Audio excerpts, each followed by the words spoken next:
Hello students, आप सभी का फिर से स्वागत है सॉलिड स्टेट फिजिक्स की लेक्चर सीरीज़ में।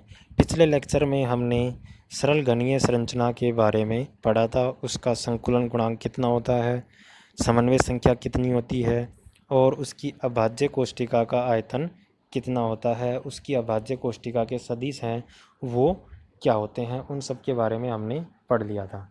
आज हम पढ़ते हैं अंतः केंद्रित घनीय कोष्ठिका या फिर बॉडी सेंटर्ड क्यूबिक लैटिस के बारे में हम पढ़ते हैं। तो बॉडी सेंटर्ड क्यूबिक लैटिस क्या होता है? बॉडी सेंटर्ड क्यूबिक लैटिस वो होता है जिसके अंदर परमाणु हैं वो कोष्ठिका के कोनों के अलावा उस कोष्ठिका के केंद्र पर उपस्थित होता है। इस जैसा कि आप डायग्राम में देख सकते हो, यहाँ आप देख रहे हो कॉर्नर पे एटम है और इन कॉर्नर के अलावा कहाँ पे है, एक इसके सेंटर पे भी एटम रखा हुआ है। तो इस प्रकार की संरचना हमारी क्या कहलाती है? अंतः केंद्रित घनीय संरचना कहलाती है। अब हम बात करते हैं अंतः केंद्रित घनीय संरचना की समन्वय संख्या की बात करते हैं। समन्वय संख्या क्या चीज़ थी? अंतः केंद्रित घनीय किसी भी कोष्ठिका के लिए या फिर क्रिस्टल निकाय के लिए समन्वय संख्या होती है नियरेस्ट परमाणुओं की संख्या। नियरेस्ट परमाणुओं की संख्या। अब आपको थोड़ा सा इसमें दिमाग लगाना है, सोचना है, अपने माइंड को चलाना है, थोड़ा सा विजुअलाइज करना है 3D के अंदर कि क्या हो रहा है। अगर आप थोड़ा सा विजुअलाइज कर लोगे तो आपको समझ में आ जाएगी। अब हमें क्या चाहिए है, जैसा कि परिभाषा कहती है कि समन्वय संख्या है वो निकटतम पड़ोसी परमाणुओं की संख्या है। अगर मैं सपोज करो इस वाले एटम को सेलेक्ट कर लिया मैंने, कॉर्नर वाले एटम को, तो आपको इससे निकटतम परमाणु ढूंढना है सबसे पहले। तो वो कौन सा है? तो चलो ढूंढते हैं अपन। सबसे पहले इस कॉर्नर पे एटम है और एक इस कॉर्नर पे भी एटम रखा हुआ है। तो क्या ये दोनों एटम नियरेस्ट हैं या नहीं, हमें नहीं पता। हम क्या करते हैं, चेक कर लेते हैं। इस एटम के और इस एटम के बीच की दूरी कितनी है? ए है कि नहीं है? क्योंकि ये घन की एक भुजा है और घन की प्रत्येक भुजा की लंबाई ए के बराबर होती है कि नहीं होती? इस एटम की और इस एटम की दूरी भी हम चेक कर लेते हैं, क्या हो सकता है ये कम हो। ये देखो क्या है, ये दूरी क्या है, ये एक फलक का सेंटर है। कैसे? सपोज करो ये आपकी एक फलक है, तो ये इस फलक का सेंटर है। एक एटम यहाँ है, एक एटम यहाँ है कि नहीं है? इन दोनों के बीच की दूरी कितनी है? √2a है कि नहीं है? अब मैं चेक करता हूँ तीसरा। तीसरा कौन सा? अपना ये एटम है, ये एटम है और एक आपका ये घन के केंद्र पे एटम है। इन दोनों एटम में कौन सा दूर है वो हम चेक कर लेते हैं। चलो देखो, अब ये क्या है, ये एटम घन के केंद्र पे रखा हुआ है और एक एटम अपना ये है। इस घन के केंद्र को मैं मिलाता हूँ, क्या हो गया? ये घन का विकिरण हो गया। आप जिस रूम में बैठे हो उस रूम को देखते रहना, उस रूम के घन को मिलाओ। उस रूम के घन के केंद्र की अगर बात करोगे, मैं मान लेता हूँ ये घन का विकिरण है, तो इस विकिरण की लंबाई कितनी है? √3a के बराबर होती है कि नहीं होती है? ये पूरी लंबाई है, लेकिन अपना एक एटम इसके बीच में रखा हुआ है। इस घन के जो विकिरण है उस विकिरण के बीचों बीच जो केंद्र पे एटम है वो रखा हुआ है। तो इसकी दूरी कितनी हो गई? √3/2a हुई कि नहीं हुई? क्योंकि ये अपने घन के विकिरण के बीचों बीच रखा हुआ। घन का विकिरण √3a है, तो ये कितने दूरी पे हो गया? √3/2a पे हो गया। अब हमने दूरियां निकाल ली हैं कितनी। सबसे पहले जो हमने फेस पे देखा वो कितने पे था? सॉरी, जो एक भुजा पे देखा था वो कितनी दूरी पे था? ए पे। दूसरा हमने एक फलक के कॉर्नर पे देखे थे, वो कितना था हमारा? √2a पे। और ये वाला अपना कितना है? √3/2a पे। इन सबको आप कैलकुलेट करके देखो, सबसे न्यूनतम कौन सा है? ये है। कौन सा है? ये आपका सबसे कम दूरी पर उपस्थित एटम है। इसका मतलब क्या हुआ? इसका मतलब ये हुआ, अगर मैं इसके केंद्र वाले एटम को सेलेक्ट करता हूँ तो इससे नियरेस्ट नेबर एटम है वो कौन से हैं, इससे प्रत्येक कॉर्नर पे जो एटम रखा हुआ है वो हमारा क्या है, नियरेस्ट नेबर पर। उनकी संख्या कितनी है, 8 है। कितनी है, 8 है। इसका मतलब घन के केंद्र पे जो एटम रखा हुआ था उसके नियरेस्ट नेबर कितने हो गए हैं, 8 हो गए हैं। वो कौन से हो गए, 1 2 3 4 5 6 7 और 2 इसके पीछे वाले फेस पे हैं एक। तो टोटल कितने हो गए अपने, 8 एटम हो गए हैं जो क्या हैं, इससे नियरेस्ट हैं। और प्रत्येक एटम की दूरी आप चेक कर सकते हो, हर एक एटम है वो घन के केंद्र वाले एटम से √3/2a दूरी पर रखा हुआ है, जो सबसे न्यूनतम दूरी है। इस प्रकार घनीय क्रिस्टल निकाय के नियरेस्ट नेबर की संख्या कितनी हो गई, 8 हो गई, जिसको हम क्या कहते हैं, समन्वय संख्या कहते हैं। जैसा मैंने यहाँ लिखा भी है, केंद्र पर स्थित परमाणु सभी 8 परमाणुओं को स्पर्श करता है, अतः समन्वय संख्या कितनी हो गई इसकी, 8 हो गई। और देखो मैंने लिखा भी है यहाँ पे, कोनों पर स्थित परमाणु आपस में स्पर्श नहीं करते हैं। क्यों नहीं करते हैं, क्योंकि बॉडी के केंद्र पे जो परमाणु रखा हुआ है वो उनको टच नहीं होने दे रहा है। इस प्रकार इसकी समन्वय संख्या हमारी 8 हो गई है। अब हम बात करते हैं आगे इसके जालक नियतांक की। जालक नियतांक क्या था अपना, इस घन की जालक नियतांक का मतलब बेसिकली अपने को घन की भुजा की लंबाई a और जो परमाणु इसमें रखा हुआ है उस परमाणु की त्रिज्या के मध्य क्या संबंध है वो हमें निकालना है। वो कितना आएगा, अब देखो हम इसमें देखते हैं, अगर घन के फेस पे जो एटम रखे थे वो मैंने अभी आपको बताया ये आपस में टच नहीं करते हैं। क्या नहीं कर रहे हैं, आपस में टच नहीं करते हैं। तो क्या, अभी हमें ये तो पता है कि ये भुजा की दूरी a है, लेकिन क्या ये इसको 2r के बराबर रख सकते हैं, अपन नहीं रख सकते, क्योंकि यहाँ से लेके यहाँ तक ये दूरी r थी, यहाँ से लेके यहाँ भी r है, लेकिन बीच में ये दूरी कितनी है इसका हमें नहीं पता है। लेकिन अगर आप इसी घन के जो विकिरण है, बॉडी डायगोनल है, उसको आप देखोगे वो किस प्रकार का मिलेगा आपको। सपोज करो वो आपका घन का विकिरण है वो इस प्रकार का है, ये है आपका घन का विकिरण। यहाँ देखो आपने क्या देखा था, इस पे एटम रखा हुआ था, यहाँ पे रखा हुआ था और एक केंद्र पे रखा हुआ था, घन के केंद्र पे रखा, और ये तीनों आपस में टच कर रहे हैं या नहीं कर रहे हैं। तो अब हम लिख सकते हैं, ये दूरी हमें पता है, घन का विकिरण की लंबाई कितनी होती है, √3a के बराबर होती है।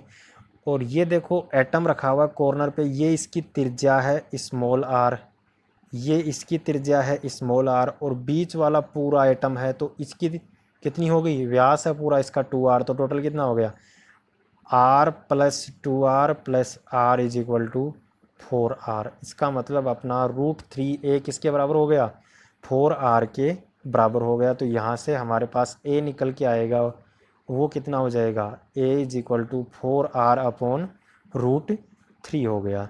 तो ये हमारा क्या आ गया, इसका जालक नियतांक आ गया।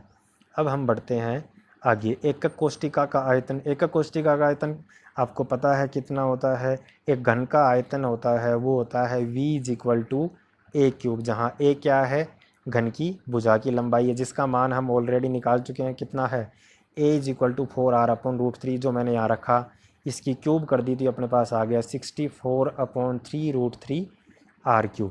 अब हमें अगर इसका संकुलन गुणांक निकालना हो तो उसके लिए हमें चाहिए परमाणुओं की संख्या। क्या आप बता सकते हो बॉडी सेंटर्ड क्यूबिक के अंदर परमाणुओं की संख्या कितनी होती है, सोच लो एक बार और आप मेरे को बता दो।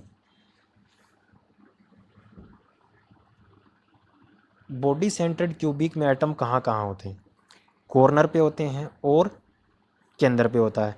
केंद्र वाला एटम है, क्या वो किसी दूसरी कोष्टिका में जाएगा, नहीं जाएगा। क्यों, क्योंकि वो बीचों बीच रखा हुआ है घन के, इसलिए वो पूरा का पूरा एटम है वो घन के अंदर रखा हुआ है।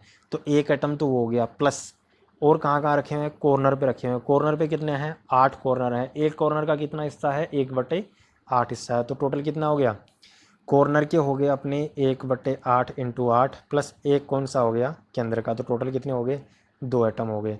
अब हम निकाल लेते हैं संकुलन गुणांक। संकुलन गुणांक हमारा हो जाएगा packing fraction is equal to घन में उपस्थित परमाणुओं का आयतन डिवाइडेड बाई घन का आयतन। घन का आयतन हम ऑलरेडी निकाल चुके हैं, वो कितना आया, √64/3√3r³ और टोटल परमाणुओं का आयतन कितना आ गया, परमाणुओं की संख्या कितनी है 2 इंटू आयतन कितना है 4/3 पाई r³ तो कितना हो गया आयतन π√3 डिवाइडेड बाई 8। इसको आप सोल्व करोगे तो इसका मान आएगा π√3 डिवाइडेड बाई 8 जिसकी वैल्यू आएगी 0.68। इसका मतलब ये हुआ कि अगर पूरे घन को हम एक भाग मानते हैं तो उसका 0.68 भाग उसमें गोलों के द्वारा भरा हुआ है, बाकी भाग इसका खाली है। इस प्रकार इसकी पैकिंग फ्रैक्शन हमारी कितनी हो जाएगी 68% हो जाएगी।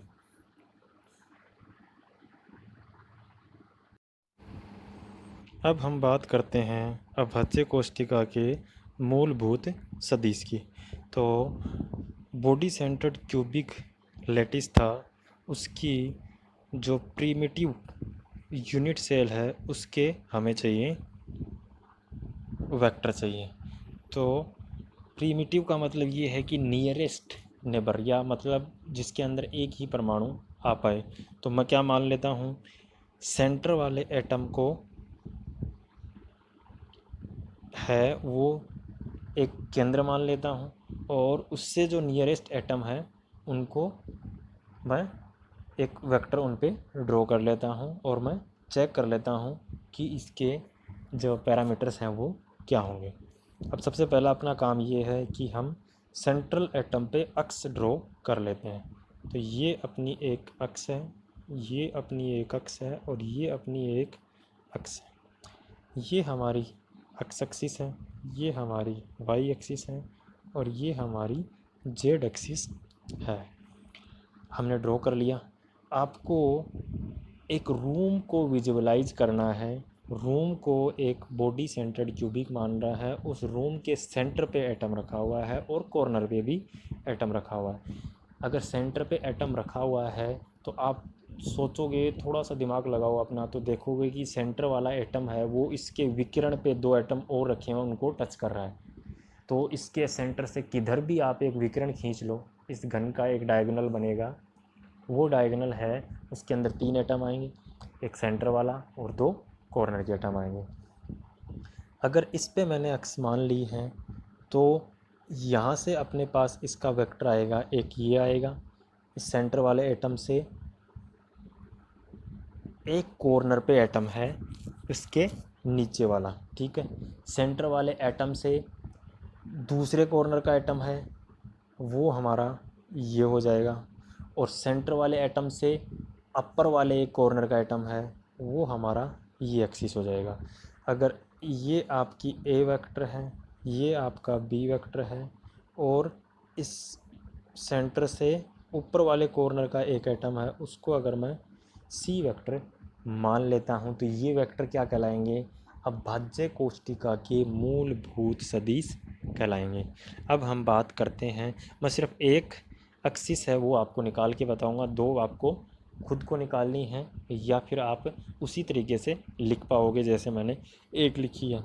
हमें पता है घन की प्रत्येक भुजा की लंबाई a है, ये भी a है, ये भी a है, ये भी a है, ये भी a है, ये भी a है, ये भी a है, ये भी a है। प्रत्येक भुजा की लंबाई हमारी a है।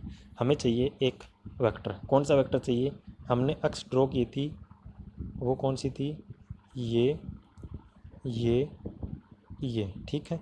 ये हमारी एक्स एक्सिस, ये हमारी वाई एक्सिस, ये हमारी जेड एक्सिस। मेरे को कौन सा चाहिए, इस वाले विकर्ण का मान चाहिए, इस वेक्टर का मान चाहिए। हमें पता है ये भुजा ए है, ये भी ए है और ये भी ए है, मतलब घन की प्रत्येक भुजा ए है। आप सोचो ये एटम कहाँ रखा हुआ, मैंने जो अक्स ड्रॉ की है वो घन के केंद्र पे जो एटम रखा हुआ है उस पे मैंने अक्स ड्रॉ की है। इसका मतलब मूल बिंदु आपका घन के केंद्र पे है कि नहीं है। अगर आपके घन के केंद्र पे मूल बिंदु रखा हुआ है या मूल बिंदु है तो उससे आपको उस नीचे के एक कॉर्नर पे एटम है, उस एटम तक पहुंचने के लिए कितने दूर चलना है ये सोच लो आप, आपका काम हो जाएगा। चलो चलते हैं, अपन स्टार्ट करते हैं। ये मेरा मूल बिंदु है। यहाँ से मैं इस एटम तक कैसे पहुंच सकता हूँ? पहले मैं इधर जाता हूँ, सेंटर से, सेंटर पे जो एटम था उससे राइट साइड में चलूँगा, कितना a/2 दूरी पे चलूँगा तो मैं फेस के सेंटर पे पहुँच जाऊँगा। यहाँ से a/2 दूरी चला तो यहाँ इस फेस के सेंटर पे पहुँच गया। इसका मतलब किस दिशा में चल गया मैं चल गया a/2 जे दिशा में। चला कि नहीं चला? चल गया। मैं पहुँच कहाँ गया? यहाँ पहुँच गया। क्या मैं इस एटम तक पहुँच पाया? नहीं पहुँच पाया। पहुँचना है लेकिन अपने को यहाँ तक। अब मैं क्या करूँ? किस दिशा में चलूँ? जेड दिशा में चल लूँ कि नहीं चल लूँ? अगर मैं, आप थोड़ा सा दिमाग लगाते रहना आप अपना। आप कहाँ पहुँच चुके हो? फेस के सेंटर पे पहुँच गए हो। उस फेस के सेंटर से आप नीचे आ जाओ, फर्श पे पहुँच जाओ। तो फर्श पे पहुँचोगे तो आप किस दिशा में चल रहे हो? अपर डायरेक्शन आपकी पॉजिटिव जेड थी, इसका मतलब नेगेटिव जेड में चल रहे हो। आप कितना चले? -a/2 के कैप, -a/2 पहुँच गए। अब आप यहाँ पहुँच गए हो, अभी भी आप इस तक नहीं पहुँचे हो। इस तक पहुँचने के लिए आपको कितना चलना है? इस दिशा में चलना है। ये कौन सी दिशा है? वो आपकी अक्ष दिशा है। इसका मतलब प्लस आप कितना पहुँच चले? a/2 i cap. तो ये हम कहाँ पहुँच गए? यहाँ से लेके यहाँ तक पहुँच गए। तो हमारा वेक्टर क्या हो गया? हमारा वेक्टर हो गया a/2 i cap plus a/2 J cap minus a/2 के कैप। ये हमारा क्या आ गया? अभाज्य कोष्टिका का पहला मूलभूत सदिश आ गया। इसी तरीके से आप इस सेंटर वाले एटम से यहाँ तक जाओगे तो आपको बी वेक्टर मिल जाएगा। सेंटर वाले एटम से यहाँ तक जाओगे तो आपको सी वेक्टर मिल जाएगा, जिनकी वैल्यू क्या आएगी? इनकी वैल्यू अपने पास आएगी ये ए वेक्टर, ये बी वेक्टर और ये आपका सी वेक्टर। तीनों निकल चुके हैं अपने पास। ए वेक्टर की value a/2 i cap j cap minus k cap, B vector a/2 minus i cap plus j cap plus k cap, C vector a/2 i cap minus a cap plus k cap आएगी। अब हम आगे बढ़ते हैं।